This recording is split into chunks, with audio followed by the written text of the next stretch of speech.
What's up, y'all? Today I wanted to share a quick edit of a public comment that I gave at a meeting of the Lexington, Kentucky Planning Commission back in February of 2023. And I want to use this clip to provide some commentary. The commentary is going to be longer than the video itself, regarding three different points related to urban planning, local government, and intervention in the civic process more broadly.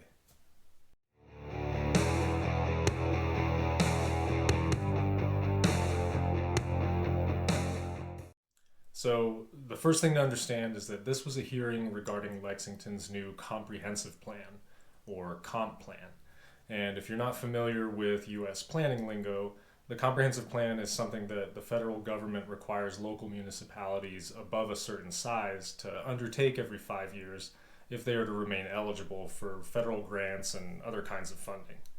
So the comp plan is a planning document that is a 20-year vision for the city in terms of various factors such as urban development, housing, transportation, public amenities, parks, and so forth.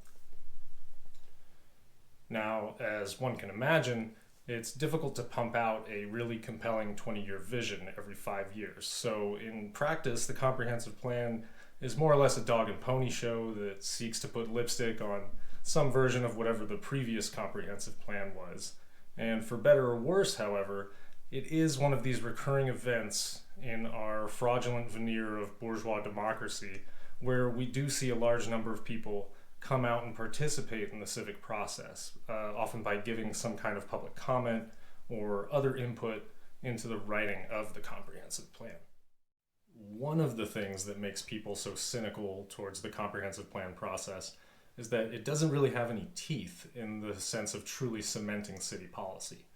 It is a planning document, a guiding kind of document that local politicians may or may not pursue, and it's quite common for the aspirational language and public input represented in the comprehensive plan to not be reflected in actual city policy, particularly as it pertains to environmental quality and less quantifiable goals such as racial equity or the quote-unquote vibrancy of the community.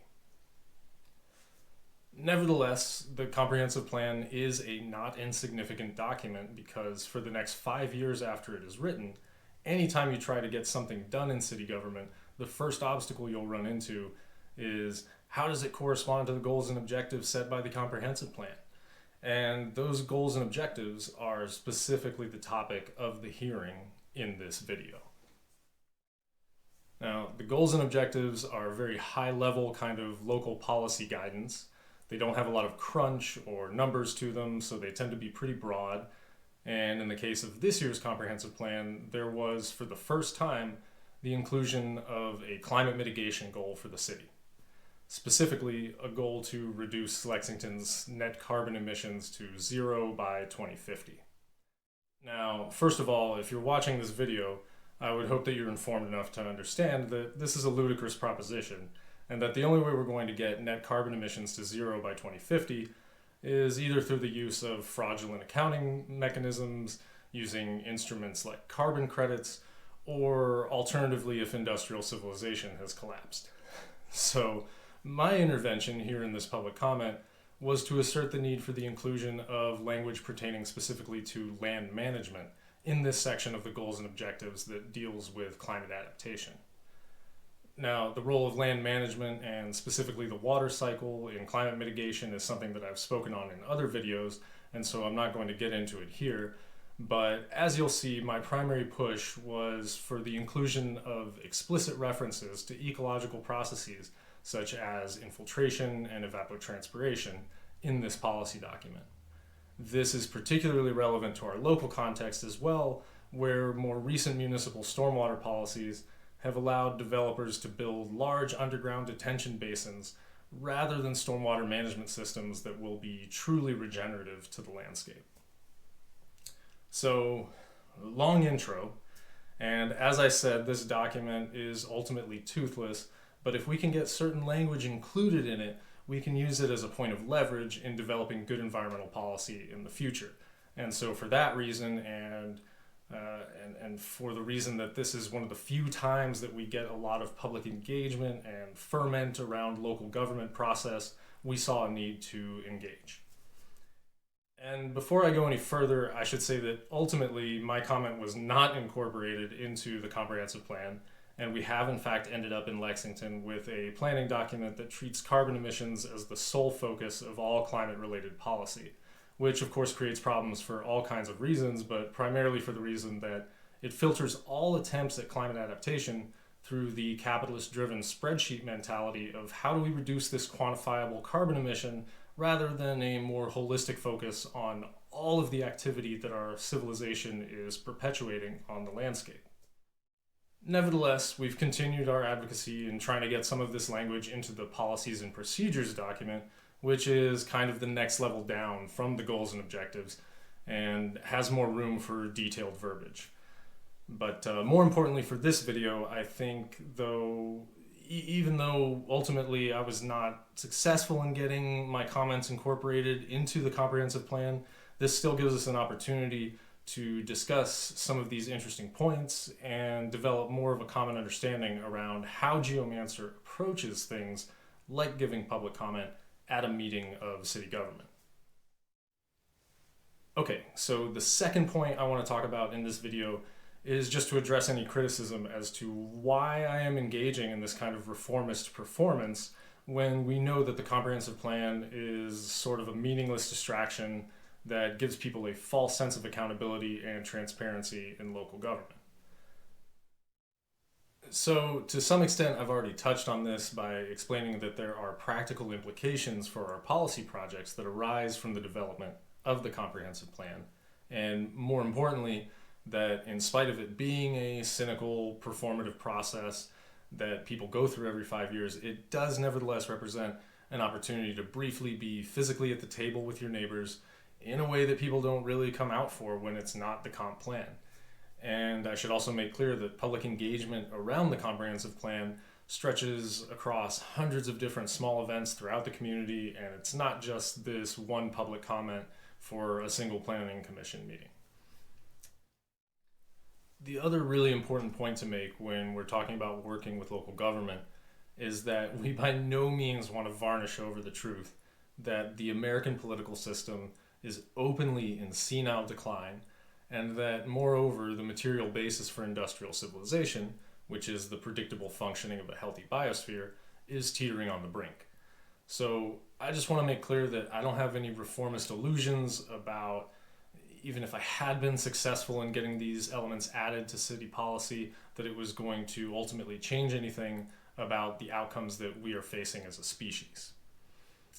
However, and I've been very consistent in saying this for years, the point here is not necessarily to fix the system that presently exists, which is impossible, but rather to be coherent and forward-looking in the positions that we put forth in such a way that allows us to be at the table and in the room at the point when decisions are having to be made around the adaptation of our society to new ecological realities. The climate mitigation goals set by Lexington's comprehensive plan are farcical, and as this becomes increasingly clear over the next decade, it's important that we have been consistent in publicly putting forward and organizing for other alternatives, different interpretations of what's happening and what we need to do to minimize suffering and increase our chances of survival. Okay, and then the last thing before I finally play the video for you is that I want to use this clip as an example of what I consider to be the most effective strategy when giving public comment or otherwise proposing policy to a public body. This is something that people serving on boards and commissions have complimented me on in the past, so even though my comments were not incorporated in this particular instance, I still want to talk a little bit about the strategy of how I delivered the comment. Specifically, I want to call attention to the fact that at no point did I discuss my feelings on the matter. That is to say, there was no personal narrative in my public comment. It was just a straightforward articulation of where I saw an issue and a specific suggestion regarding how to remedy that issue. The key point here is that I have seen and have worked with a lot of groups in the past who use the public comment as a kind of confessional moment where they believe that they are speaking truth to power, that their personal story is going to sway the emotions of the people who are listening to them, and that policy will be made on that basis. Now, unfortunately, that is simply not how our political system works. And I'm very sympathetic to the fact that when you take someone who has felt disenfranchised politically for their whole life, someone who has not been listened to, and that person gets an opportunity to give public comment, this crying out to be heard and to have your story understood is the most natural thing in the world. Nevertheless, unfortunately, when we're dealing with public comment, when we're talking to the government, it is much more effective to be honestly coldly strategic and maintain a perspective of the fact that the impersonal structures of government do not care about human flourishing. They are not designed to perpetuate anything other than a society based on violence and domination. So we should remain clear-eyed in that respect when dealing with even local government boards.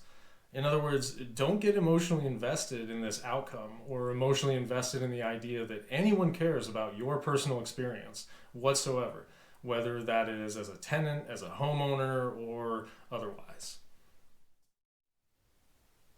Now, this is a coldly patriarchal kind of communication, but consider the structures that we are attempting to engage with when we are giving public comment.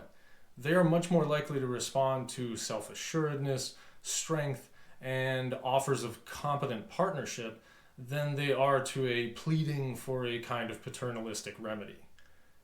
And now that is obviously not to say that there are not spaces where I think the telling of personal stories and the sharing of subjective perspectives should be privileged and held up and honored and celebrated.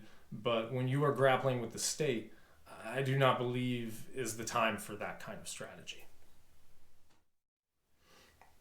And of course, we can say all this because the public comment process is not the entirety of our activity regarding environmental or housing policy at the local level. So we can look at comments like this and similar public engagements as just one piece of an overall long-term strategy that happens to include efforts like this to increase the sophistication of public discourse around ecological issues like climate change. Okay, that's enough from me. You've got all the context you need for this video, so I'm going to play my public comment now, as well as some of the discussion that it inspired after the fact. I hope this has been useful, and I hope that this serves as a decent grounding in how Geomancer approaches engagement in local government process. Nothing. Okay. And the last name, is it Braga? Braga, I don't want to say the first name. I don't want to mess it up. Appreciate you being cautious. Hey, listen. Good afternoon. My name is Naki Braga. I'm a resident of the 11th District. I'm also an urban ecologist and permaculture designer, so perhaps unsurprisingly, my comment today pertains to theme B, the environment. I am sensitive to the legacy and regulatory context that have led to a distinct separation between Goal 1, protection of water resources, and Goal 2, mitigation of climate change. However, I'd like to make the case that it is short-sighted and ultimately ineffective for us to encapsulate the city's efforts at climate mitigation entirely under the umbrella of a reduction in carbon emissions or other greenhouse gases.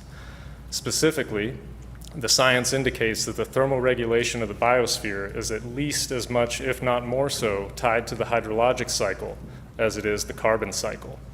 Consequently, I would love to see consideration of this fact added to at least one, if not both, of these goals. So for instance, in the case of Goal 1, protection of water resources, language that explicitly refers to the repair or restoration of the fractured urban water cycle. In the case of Goal 2, language that explicitly refers to the role of soil infiltration and evapotranspiration from tree canopy in climate mitigation. Planning staff certainly knows that I am available for more detailed discussion or to address questions if and when appropriate. Thank you. Thank you. And whether we might need to either add or revisit some of the goals that we have written under that environmental concern. So that was one thing I heard. I don't know if Lexington's ready for emission neutral by 2050 or whatever it is. I mean, but certainly if there are various cycles we need to be looking at besides carbon emission, I hope we would figure out a way to do that.